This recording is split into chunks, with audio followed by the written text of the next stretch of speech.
Assalamualaikum warahmatullahi wabarakatuh. Bagaimana anak-anak kabarnya hari ini? Ya, semoga selalu sehat ya. Nah, sebelum menyaksikan video pembelajaran kali ini, mari kita berdoa dulu bersama-sama, saling mendoakan ya. Saya doakan kalian semua diberikan nikmat sehat, nikmat rezeki, diberikan kemudahan di dalam menyerap ilmu yang disampaikan. Doakan saya juga diberikan nikmat sehat, nikmat rezeki ya. Nah, video pembelajaran kali ini mengenai materi bunyi ya, mengenai materi bunyi. Kalau pada sebelumnya sudah dibahas mengenai materi gelombang ya. Nah, bunyi ini merupakan salah satu gelombang ya kan. Nah, indikator pencapaian kompetensinya apa ya. Jadi harapannya nanti kalian ini bisa membedakan gaung dan gema ya.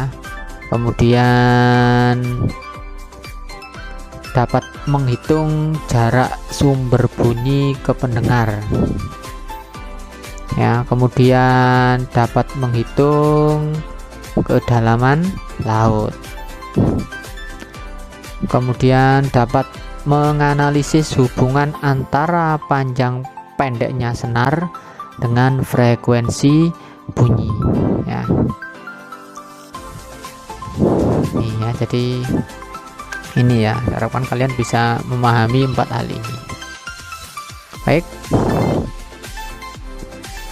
Nah, berbicara dengan bunyi, pada sebelumnya kita tahu bahwasannya bunyi ini termasuk pada gelombang mekanis ya, termasuk pada gelombang mekanis ya. Ini memerlukan medium di dalam merambat.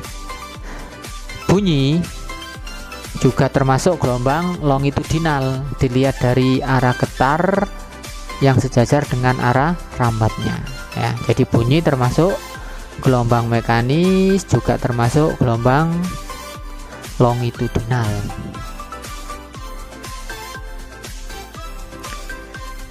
Nah, jika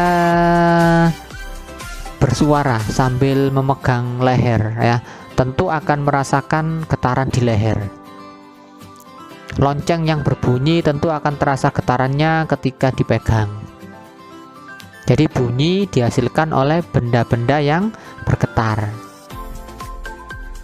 Nah, sehingga bunyi adalah getaran yang merambat sebagai gelombang melalui media seperti gas, cairan, atau padat. Ya, ini pengertian dari bunyi.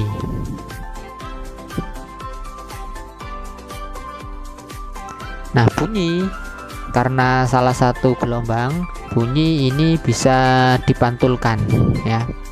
Nah, berdasarkan pemantulan bunyi, nah ini ada 3 macam. Ada 3 macam. Nah, yang pertama bunyi pantul yang memperkuat bunyi asli. Yang kedua gaung atau kerdam. Yang ketiga gema. Nah, apabila kita berbicara di dalam ruangan kecil, suara yang terdengar akan lebih keras dibandingkan dengan berbicara di ruang terbuka ya, misalnya di lapangan. Nah, kenapa? Hal ini disebabkan jarak sumber bunyi dan dinding pemantul berdekatan, sehingga selang waktu antara bunyi asli dan bunyi pantul sangat kecil. Nah, antara bunyi asli dan bunyi pantul akan terdengar hampir bersamaan, sehingga bunyi asli terdengar lebih keras. Nah, ini bunyi pantul yang memperkuat bunyi asli. Kemudian gaung atau kerdam. Ya, gaung atau kerdam ini adalah bunyi pantul yang sebagian terdengar bersama-sama dengan bunyi asli, sehingga bunyi asli terdengar tidak jelas. Nah, bagaimana cara menghindari terjadinya gaung? Agar dapat menghindari terjadinya gaung, biasanya pada dinding ruangan ini dilengkapi dengan peredam suara ya, seperti di studio musik, di gedung bioskop. Nah, itu dindingnya itu dikasih peredam suara biar tidak terjadi gaung atau kerdam. Kemudian gema. Nah, gema. Nah, apabila berteriak di lereng gunung atau lapangan terbuka, nah akan mendengar bunyi pantul yang persis sama dengan bunyi asli. Ya, misalkan bunyi aslinya fisika, bunyi pantulnya juga fisika, sehingga kita mendengarnya fisika. Nah, ini gema ya. Jadi hal ini kenapa terjadi? Karena bunyi yang datang ke dinding tebing dan bunyi yang dipantulkannya memerlukan waktu untuk merambat. Jadi gema adalah bunyi pantul yang terdengar sesudah bunyi asli. Nah, jadi bunyi bisa dipantulkan itu tadi ya. Nah, bagaimana karakteristik dari bunyi itu sendiri? Nah, karakteristik dari bunyi ya. Dari tinggi, rendah, dan kuat lemahnya bunyi. Nah, ini misalkan kalau sedang bermain gitar ya, nah, gitar akustik ya, ini kan ada senar gitarnya di sini nih kan ya. Nah, semakin panjang senar maka akan semakin rendah frekuensi yang dihasilkan. Nah, jadi berbanding terbalik ya. Kalau semakin pendek senar maka frekuensinya akan semakin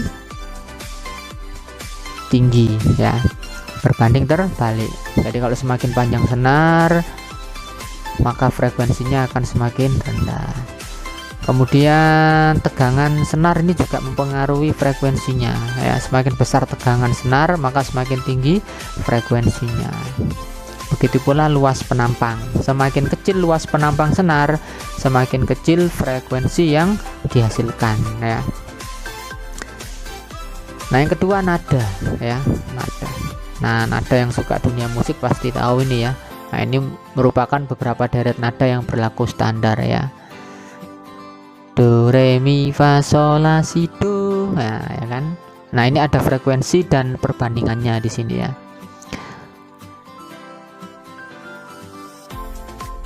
Kemudian kualitas bunyi, warna atau kualitas bunyi. Nah, pada saat bermain alat musik tentu dapat membedakan bunyi yang bersumber dari alat musik gitar, piano, dan lain-lain. Oh, gitar dipetik, oh piano dia ditekan ya, bunyinya bisa keluar. Setiap alat musik akan mengeluarkan suara yang khas. Nah, suara khas ini yang disebut dengan kualitas bunyi atau istilahnya itu timbre ya. Begitu pula pada manusia juga memiliki kualitas bunyi yang berbeda-beda. Ada yang suara merdu, ada yang serak ya. Kemudian yang keempat, resonansi ya. Resonansi ini adalah peristiwa ikut bergetarnya suatu benda akibat getaran yang dihasilkan oleh sumber bunyi. Nah, seperti ini contohnya ya. Nah, ketika suatu garpu tala digetarkan, nah garpu tala ini namanya ya, digetarkan, nah maka garpu tala yang lain juga bergetar sehingga dia bisa memantulkan ayunan sederhana ini. Itu resonansi, peristiwa ikut bergetarnya suatu benda akibat getaran yang dimiliki atau dihasilkan oleh sumber bunyi ya. Dapat terjadi jika suatu benda memiliki frekuensi alami yang sama dengan frekuensi alami sumber bunyi yang bergetar. Jadi frekuensinya sama ya. Nah, prinsip kerja resonansi ini digunakan manusia karena memiliki beberapa keuntungan. Misalnya dapat memperkuat bunyi asli untuk berbagai alat musik. Selain itu, ada juga dampak yang merugikan dari efek resonansi. Ledakan bom dapat memecahkan kaca, walaupun kaca tidak terkena bom secara langsung ya. Bunyi gemuruh yang dihasilkan oleh guntur beresonansi dengan kaca jendela. sehingga kaca jendela kita biasanya bergetar, ya, sehingga dapat mengakibatkan kaca jendela pecah. Contohnya lagi, bunyi kendaraan yang lewat di depan rumah dapat menggetarkan kaca jendela. Nah, itu semua terjadi karena adanya peristiwa resonansi. Nah, bunyi di dalam merambat, nah ini memerlukan medium seperti di awal tadi ya. Dia termasuk gelombang mekanis, memerlukan medium dalam perambatannya. Bisa melalui udara atau gas, zat cair, zat padat ya. Kalau melalui udara atau gas, nah, bunyi yang sampai ke telinga kita pada umumnya melalui medium udara. Dalam rambatan bunyi ini molekul udara tidak ikut berpindah. Merambatnya dalam bentuk apa? Gelombang longitudinal. Kemudian kalau pada zat cair, saat menyelam dalam air, kita dapat mendengar bunyi dari batu yang dijatuhkan ke air. Cepat rambat bunyi pada zat cair lebih besar dibandingkan dengan cepat rambat bunyi pada gas, karena jarak antar molekul zat cair lebih dekat dibandingkan dengan gas. Zat padat, seseorang yang mendekatkan telinganya ke tanah dapat mendengar bunyi yang diakibatkan getaran truk yang melintas.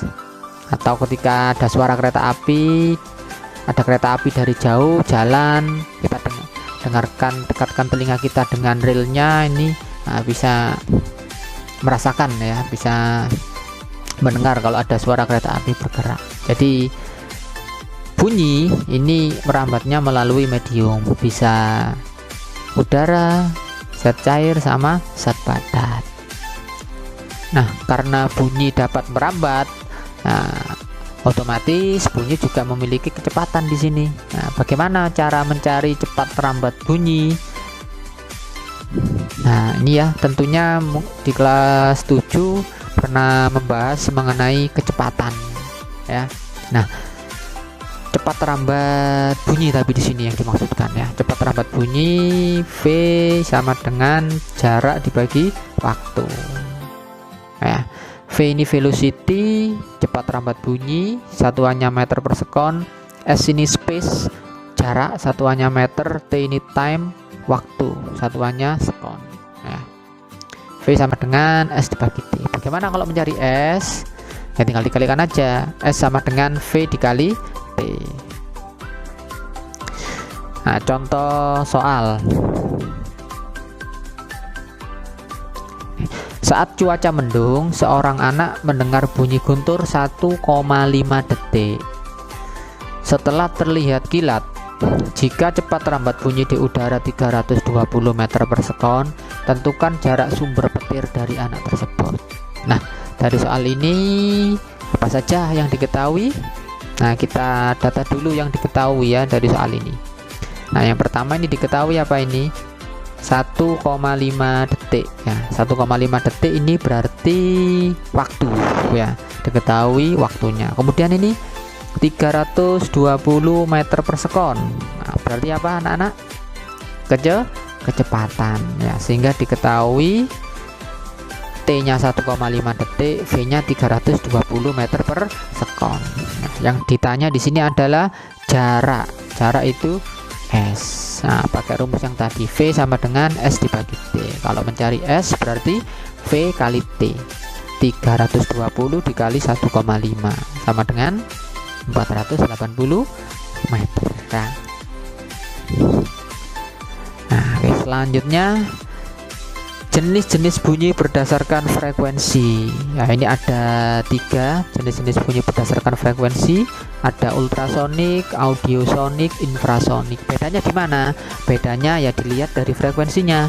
Kalau ultrasonik frekuensinya lebih dari 20, tidak dapat didengar telinga manusia. Kalau audiosonik frekuensinya antara 20 sampai 20.000 Hz, dapat didengar telinga manusia normal ya. Kalau infrasonik frekuensinya kurang dari 20.000 Hz, tidak dapat didengar telinga manusia. Nah, apa saja yang bisa mendengarkan ultrasonik, audiosonik, infrasonik? Nah, ini beberapa hewan dapat menangkap infrasonik dan ultrasonik ya. Infrasonik diantaranya ada jangkrik, ada anjing. Ultrasonik ada kelelawar, ada ikan paus, ada ikan lumba-lumba ya. Jadi infrasonik tadi contohnya ini jangkrik, anjing ya. Ultrasonik kelelawar, ikan paus, ikan lumba-lumba. Kalau adisonik ini bisa didengar oleh telinga manusia antara 20 sampai 20.000 Hz ya. Nah, bagaimana manusia bisa mendengar? Nah, ini ada mekanismenya ya. Nah, ini gambar anatomi telinga manusia, ada bagian-bagiannya. Nah, ini ada daun telinga, ada saluran telinga, ada tulang martil, tulang landasan, 3 saluran setengah lingkaran, saraf pendengaran, rumah siput atau koklea, ada gendang telinga, tulang sagurdi, saluran estasius. Nah, ini dibedakan 3 bagian ya. Telinga bagian luar. Nah, telinga bagian luar ini sampai sini. Nah, ini termasuk telinga bagian luar. Daun telinga itu ya, saluran telinga. Kalau telinga bagian tengah ini ada apa aja ini? Ada tulang sagurdi, ada tulang landasan, ada tulang martil, ada gendang telinga. Kalau telinga bagian dalam, nah ini ya. Nah, ini telinga bagian dalam ya, ada saluran estasius, ada rumah siput, koklea. Nah, ini ada fungsinya semua ya, seperti bagian luar telinga, daun telinga. Fungsinya mengumpulkan gelombang suara ke saluran telinga. Kemudian saluran telinga menangkap debu yang masuk ke saluran telinga, mencegah hewan berukuran kecil masuk ke dalam telinga. Kalau bagian tengah seperti gendang telinga atau nama lainnya membran timpani, ini fungsinya menangkap gelombang suara dan mengubahnya menjadi getaran. Kalau tulang telinga ini fungsinya meneruskan getaran dari gendang telinga ke rumah siput. Nah, bagian dalam ada saluran estasius. Ini menghubungkan ruang telinga tengah dengan rongga mulut atau faring ya, saluran estasius. Ini saluran estasius ya. Kemudian rumah siput atau koklea, ini bentuknya seperti spiral ini ya. Nah, spiral siput ya, seperti siput. Jadi menyerupai rumah siput. Nah, di dalamnya terdapat organ korti yang merupakan fonoreseptor ya. Nah, organ korti ini berisi ribuan sel rambut yang peka terhadap tekanan getaran. Getaran akan diubah menjadi impuls saraf di dalam sel rambut tersebut dan kemudian diteruskan oleh saraf ke otak. Nah, kemudian ada labirin ya, saluran gelang. Ini terdiri dari saluran setengah lingkaran yang berfungsi untuk mengetahui posisi tubuh atau alat keseimbangan. Nah, ini ya mekanisme atau proses mendengar pada manusia. Nah, ini gelombang bunyinya, ini yang ke daun telinga, ini ke saluran telinganya, ke gendang telinga, kemudian ini ke tulang pendengaran ya, sampai ke rumah siput. Nah, ini nah, kemudian ini yang organ korti tadi ya, kemudian menuju ke otak untuk proses mendengar pada manusia. Nah, di sini bunyi ultrasonik yang berdasarkan frekuensinya tadi ini ada pemanfaatannya, ada pemanfaatan ultrasonik dalam kehidupan sehari-hari ya. Nah, diantaranya yang pertama untuk USG. Nah, tentu sering mendengar ya USG, apa itu? Ultrasonografi ya kan. Nah, ini USG, ultrasonografi ya. Nah, ini biasanya ya hasil USG bayi ya. Ultrasonografi atau USG ini teknik pencitraan untuk diagnosis dengan menggunakan gelombang ultrasonik ya. Digunakan berkisar antara 1 sampai 8 MHz. Dapat digunakan untuk melihat struktur internal dalam tubuh seperti tendon, otot, sendi, pembuluh darah bayi yang berada dalam kandungan dan berbagai jenis penyakit seperti kanker. Kemudian yang kedua ada sonar ya. Sonar ini sound navigation and ranging ya, sonar ya. Ini dapat digunakan untuk menentukan kedalaman dasar lautan yang diperoleh dengan cara memancarkan bunyi di dalam air ya. Gelombang bunyi akan merambat menurut garis lurus sehingga mengenai sebuah penghalang sebagian gelombang itu akan dipantulkan kembali ke kapal sebagai gema. Nah, waktu yang dibutuhkan gelombang bunyi untuk bergerak turun ke dasar dan kembali ke atas, nah, diukur dengan cermat. Nah, ini sonar ya, sound navigation and ranking, dapat digunakan untuk menentukan kedalaman laut. Nah, ini gelombang ultrasoniknya dipancarkan ke dasar laut, kemudian dipantulkan kembali dan diterima oleh detektor ya. Nah, dari sini bisa dihitung menentukan kedalaman dasar lautan ya. Nah, ini ya. Jadi data waktu dan cepat rambat bunyi di air laut dapat digunakan untuk menghitung jarak kedalaman laut dengan menggunakan persamaan S sama dengan V kali T dibagi 2. S di sini adalah kedalaman lautan, V kecepatan gelombang ultrasoniknya, T waktu ya. Kenapa kok dibagi 2 ya? Karena tadi itu kan dipancarkan ke dasar kemudian diterima kembali, sehingga waktunya dibagi 2 kali ya. Nah, contoh soal. Nah, contoh soalnya seperti ini. Sebuah kapal mengukur kedalaman laut perairan dengan menggunakan perangkat suara. Bunyi ditembakkan ke dasar perairan dan 5 detik kemudian bunyi pantul tiba kembali di kapal. Jika cepat rambat bunyi di dalam air 1500 meter per sekon, tentukan kedalaman air perairan tersebut. Nah, dari sini yang diketahui apa anak-anak? Diketahui 5 detik apa ini waktu ya. Kemudian apa lagi? Ini 1500 meter per sekon. Apa ini? Cepat rambat bunyi ya, cepat rambat bunyi. Nah, sehingga dari soal diketahui T-nya 5 detik, V-nya 1500 meter per sekon. Tentukan kedalaman laut, ditanya S. Nah, tadi rumusnya S sama dengan V kali T dibagi 2.